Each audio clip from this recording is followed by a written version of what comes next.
नमस्कार मंडळी. आपल्या नवीन वास्तूत महाशिवरात्रीनिमित्त लघुरुद्र हा कार्यक्रम आयोजित करण्यात आला आहे.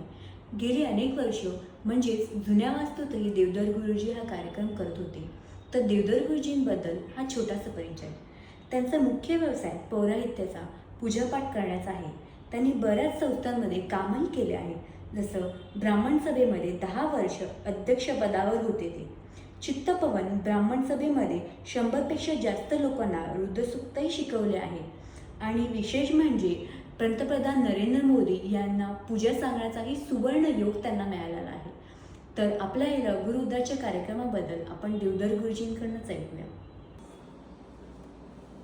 ब्रह्मणस्पतिरित्याख्यं वेदेषु प्राप्तवानसि अंबां प्रदक्षिणीकृत्य स्वमतिर्दर्शिता प्रभो.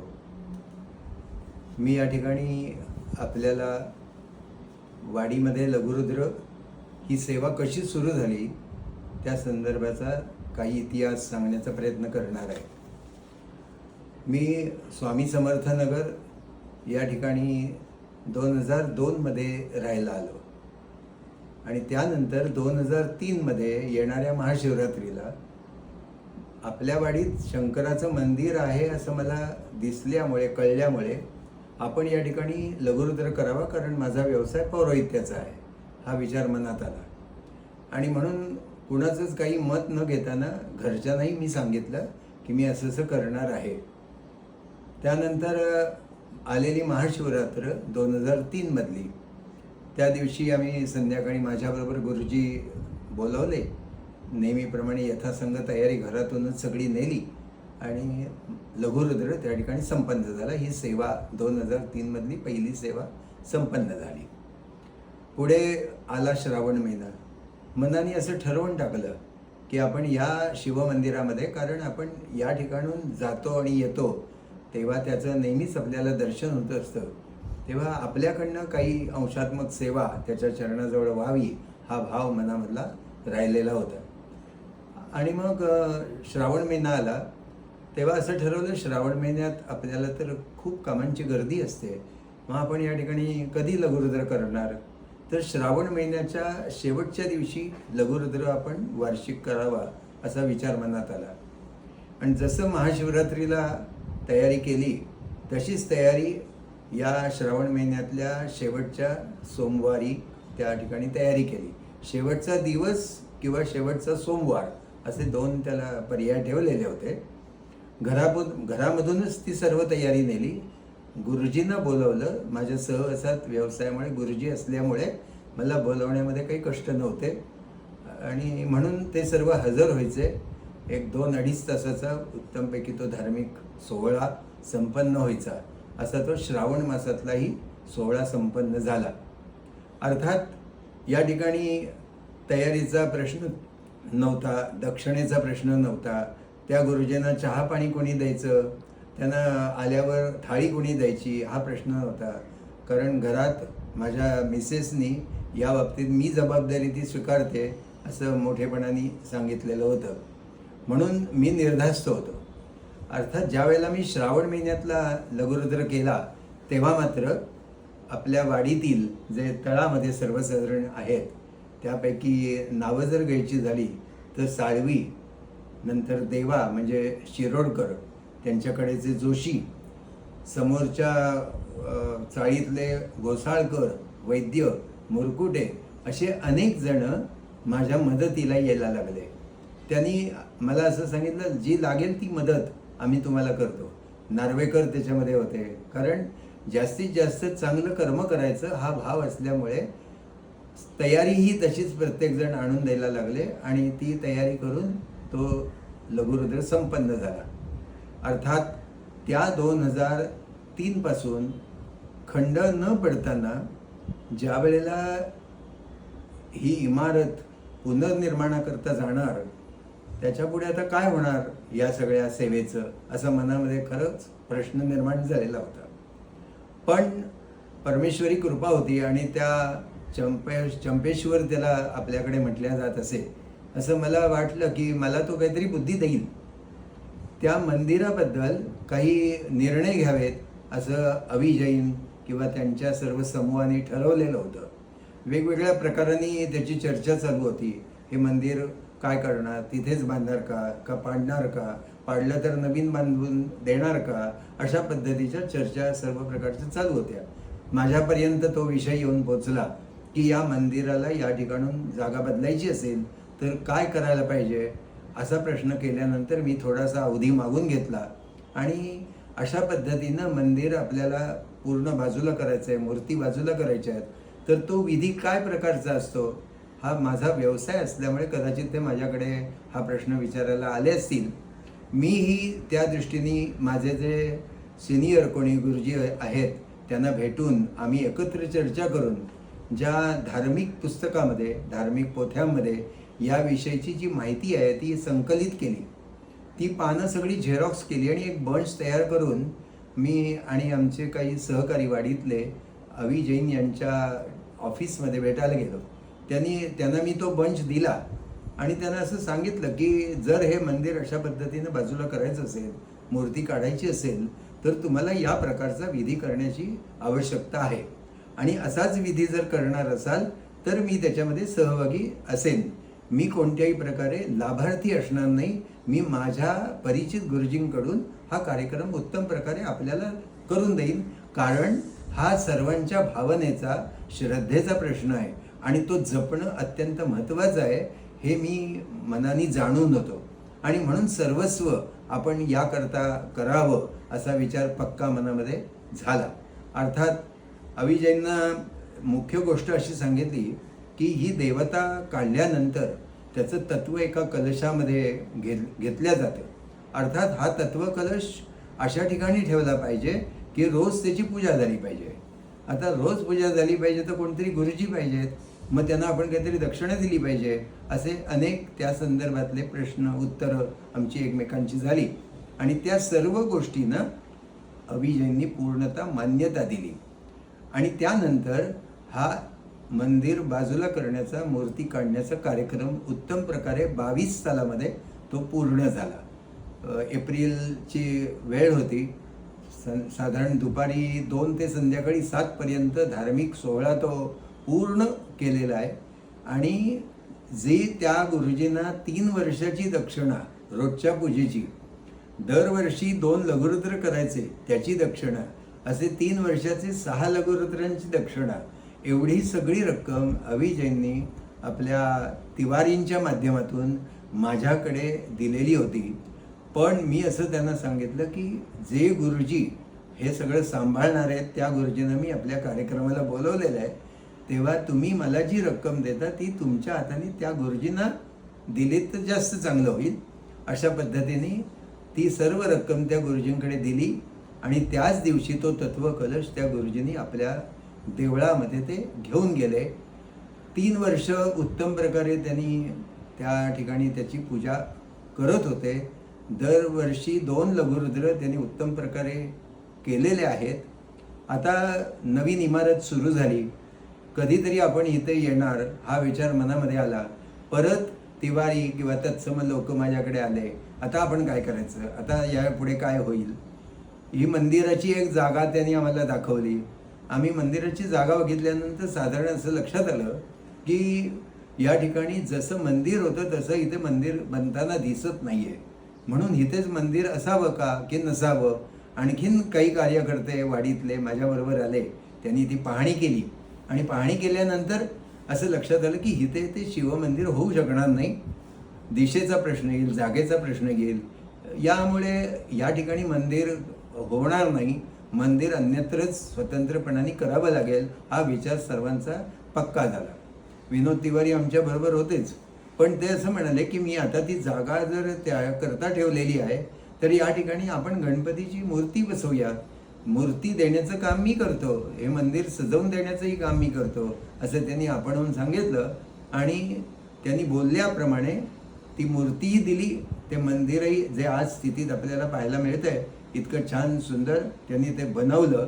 अर्थात त्यापुढेही असं झालं की आपण जर गणपती बसवणार आहोत, त्याचं लोक जर दर्शन घेणार आहेत तर त्याची फलद्रुपता लोकांना मिळाली पाहिजे. तर यथासांग धार्मिक पद्धतीने आपण त्याची स्थापना करूया.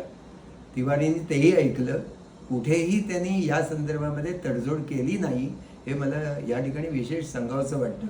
आणि ती व्यवस्था सगळी धार्मिक मी स्वीकारली. 9 मार्च 25ला त्या ठिकाणी ती मूर्ती स्थापन करण्याचं आमचं नक्की झालं. हे नक्की झाल्यानंतर प्राणप्रतिष्ठा कशी करायची, त्या तत्वकलशाचं काय करायचं, हे सगळे विचार आले. अर्थात त्या गुरुजींना ज्यांनी तत्वकलश नेलेला होता त्यांना जी दक्षिणा दिलेली होती ती 31 मार्च 25 पर्यंतची दिलेली होती. त्याच्या आधीच 9 मार्चला हा कार्यक्रम होणार होता. म्हणजे परमेश्वराने आपल्या सर्वांवरती नक्कीच कृपादृष्टी ठेवलेली आहे असं म्हटलं तर ते अतिशयोक्तीचं होणार नाही असं मला प्रामाणिक म्हणावंसं वाटतं. कारण 9 मार्च या दिवशी ज्या गुरुजींनी तो तत्वकलश नेलेला होता त्या गुरुजींना तो तत्वकलश त्यांच्या घरापासून 16 नेसून त्यांनी तो आपल्या या इमारतीच्या तळामध्ये जे मंदिर आहे त्या ठिकाणी आणण्याची व्यवस्था केलेली होती. अर्थात जो बाकी धार्मिक सोहळा झाला हा आपल्या सर्वांना राहणाऱ्यांना माहितीच आहे. अनेक जण उत्साहाने त्याच्यामध्ये सहभागी झालेले होते. गणपतीची प्राधान्याने बाहेरून मिरवणूक काढण्यात आली. धार्मिकतेच्या बाबतीत कुठेही तडजोड न करता जास्तीत जास्त त्याला रूप कसं चांगलं देता येईल याचा प्रयत्न मी कसोशीने पावलापावलावर करत होतो. सगळ्यांची साथ होती आणि यामुळे 9 मार्चला तो गणपती प्राणप्रतिष्ठित झाला आणि तत्वकलशही त्या ठिकाणी येऊन बसला. सर्वांना त्याची माहिती दिली. तत्वकलशा संदर्भात काही जण अज्ञानामध्ये होते की मंदिराचं काय झालं, काय धार्मिक विधी झाला. मग त्याविषयी या काही गोष्टी मी खुलासे करून सांगितलेल्या होत्या. ज्यांना आपल्या चंपेश्वराचं दर्शन घ्यायचं असेल त्यांनी या गणपतीच्या बाजूला जो तत्वकलश ठेवलेला आहे त्याचं जरूर दर्शन घ्या, त्याला गंधफूल घाला, आपण त्याचीच पूजा केल्यासारखं आहे. अर्थात आज गेलं वर्ष होऊन गेलं. यापुढे मधला एक श्रावण मास आला. त्या श्रावण मासामध्ये आपण अधिकृत या ठिकाणी या इमारतीमध्ये पुनर्निर्माण झालेल्या इमारतीमध्ये यथासांग लघुरुद्र संपन्न केला. आता याच्यात एक गोष्ट आहे की ज्या सर्वांना आपल्या वाडीतल्या लोकांना माहिती नसेल, माझ्याजवळ तो विषय असल्यामुळे मी विनोद तिवारींना विनंती केलेली होती की मंदिर बाजूला तुम्ही केलं आहे, नवीन मंदिर होऊन त्या ठिकाणी शिवमेंढीची स्थापना होईपर्यंत या सर्व धार्मिक कार्याची जबाबदारी आपण घ्यायची आहे, त्यानंतर सोसायटी घेईल असं मी त्यांना विनंती वजापूर्वक सांगितलेलं असल्यामुळे ही सर्व जबाबदारी ते घेत आहेत. आणि म्हणून त्यांचंही मी कौतुक या ठिकाणी नक्की करेन, कारण ती जबाबदारी खऱ्या अर्थाने ते घेत आहेत. आज उद्या आता ते मंदिर होईल. यावर्षी आता पुन्हा आपल्याकडे महाशिवरात्र आलेली आहे. याही वर्षी आपण महाशिवरात्रीच्या दिवशी गुरुजींना आता 10 ते 11 गुरुजींना बोलावून उत्तम प्रकारे लघुरुद्राची सेवा तिथे संपन्न करणार आहोत. आणि ही सेवा पुढे तशीच होणाऱ्या मंदिरामध्ये चालू राहावी ही मात्र विनंती मी सोसायटीमध्ये असलेल्या सर्व पदाधिकाऱ्यांना आणि वाडीत राहणाऱ्या सर्वांना विनम्रपणाने करत आहे की ही सेवा आपण सर्वांनी चालू ठेवावी. आता मला वाटतं की रुद्राविषयी मी थोडं काही बोलावं की आपण लघुरुद्र करतो म्हणजे नेमकं काय करतो.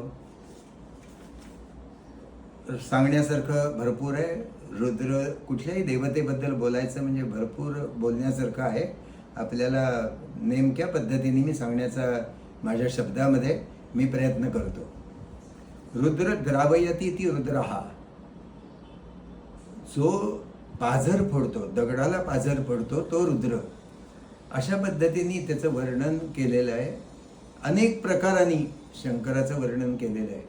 कैलास राणा हा श्लोक सर्वांना तर माहितीच आहे. तर अशा या रुद्राचं पूजन कशा पद्धतीने केल्या जातं, तर त्याची सेवा कशी केल्या जाते, अभिषेकद्वारे केल्या जाते.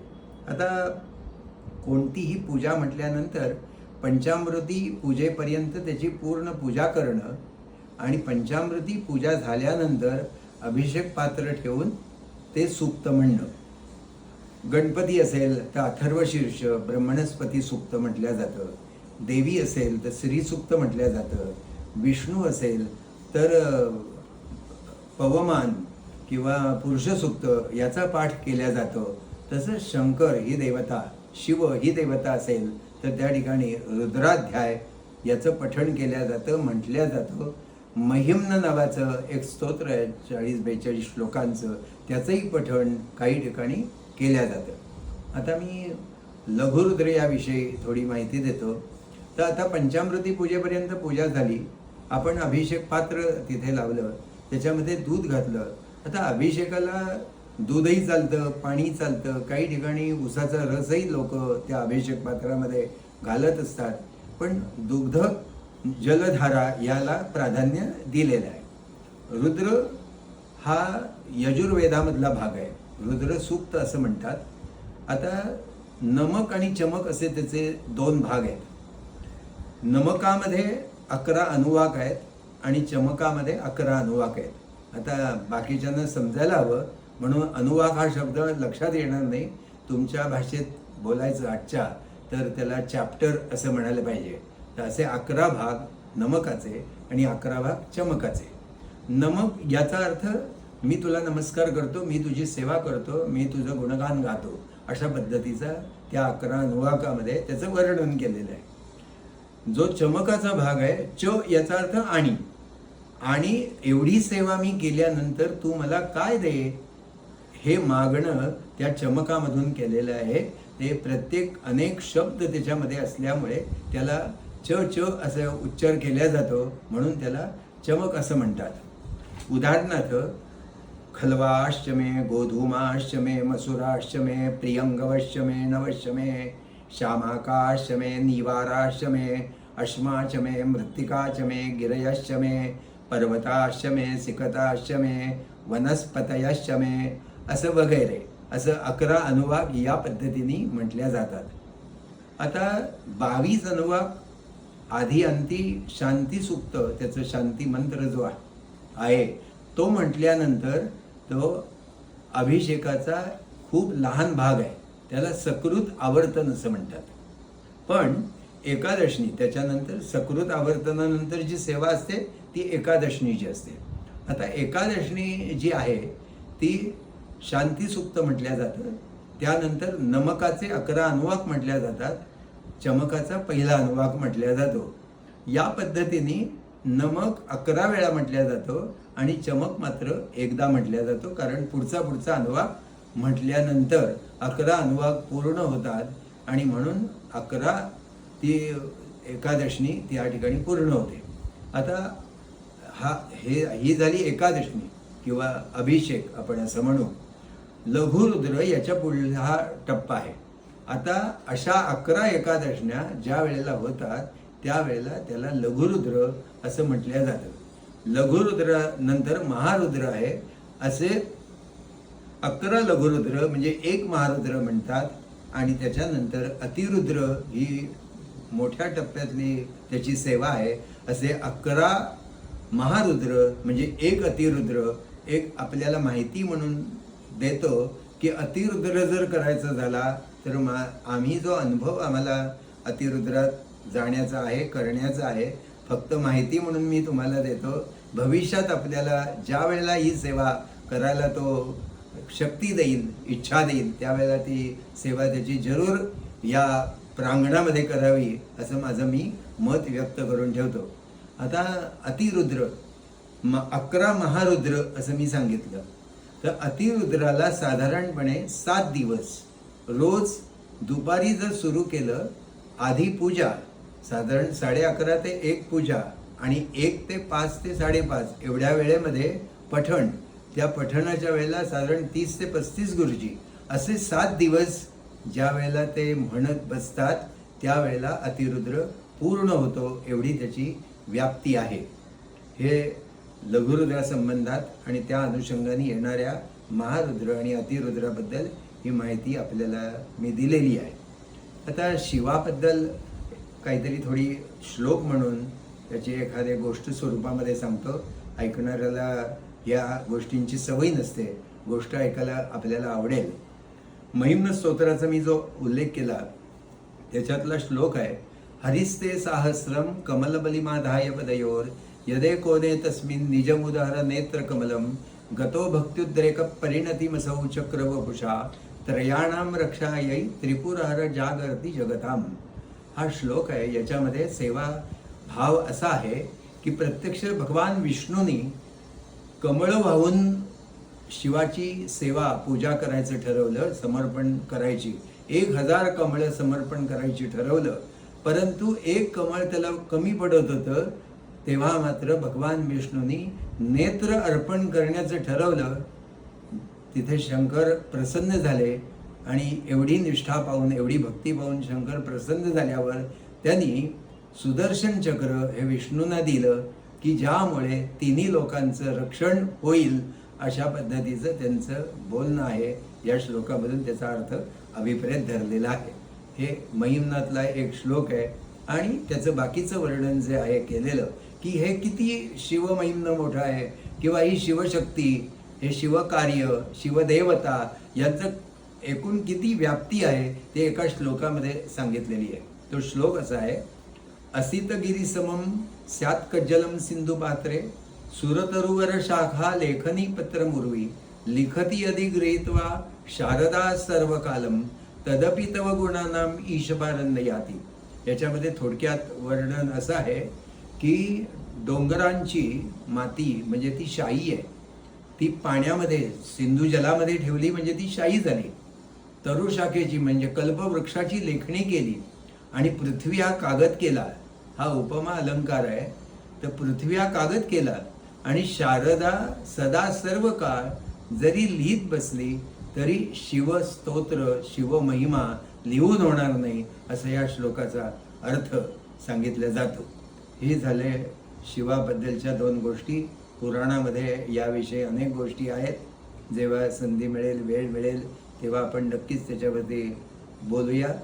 आता मी या रुद्राचा जो शांती सुक्ताचा भाग आहे तो प्रत्यक्ष या ठिकाणी मी म्हणतो. म्हणजे मला जे बोलायला आपण दिलं त्याच्याबद्दल धन्यवाद मानून मी या ठिकाणी थांबतो. तत्पूर्वी आज आम्ही तुमच्याजवळ जे या अनुषंगाने बोलतो आहे, तुम्ही जो मला आग्रह केलात आणि या आग्रहाखातर या सगळ्या गोष्टी आपल्यासमोर मांडण्याचा मला प्रयत्न करता आला, ती संधी मला मिळाली, त्याच्याबद्दल मी तुम्हाला धन्यवाद द्यावे तेवढे थोडेच आहेत. पण त्याचबरोबर आपण नेहमी ऋणात असलं पाहिजे असं मला नेहमी वाटतं. मला वाटतं मी जेव्हा आपलं बोलायचं ठरवलं त्यावेळेला मी काही गोष्टी वाक्य लिहून काढली, ती मी तुम्हाला या ठिकाणी वाचून दाखवतो. पौरोहित्य व्यवसायातील ज्येष्ठ सहकारी ही माहिती आपल्यासमोर देताना या सर्वांचा विचार माझ्या मनामध्ये येतो. आई वडिलांचे आशीर्वाद, असंख्य परिवार, अनेक संस्था आणि 5 ते 6 गुरुजनांचा प्रत्यक्ष सहवास या सर्वांच्या ऋणात राहायला मला आवडेल. तसेच सर्वांबद्दल कृतज्ञता व्यक्त करून मी शांती सुक्ताचं पठण करतो आणि मी थांबतो. शांती सुक्त. हरिः ओम. इडा देवहूर्मनुर्यज्ञनिर् बृहस्पतिरुक्थामदानिशगसिषद्विश्वे देवा सूक्तवाच पृथिवीमातर्मामायिगसीर् मधुमनिष्ये मधुजनिष्ये मधुवक्ष्यामि मधुवदिष्यामि मधुमतीं देवेभ्यो वाचमुदीयासग शुश्रूषेण्यां मनुष्येभ्यस्तं देवा अवन्तु शोभायै पितरो नुमदन्तु. ओम शांति शांति शांति. ओम नमः शिवाय.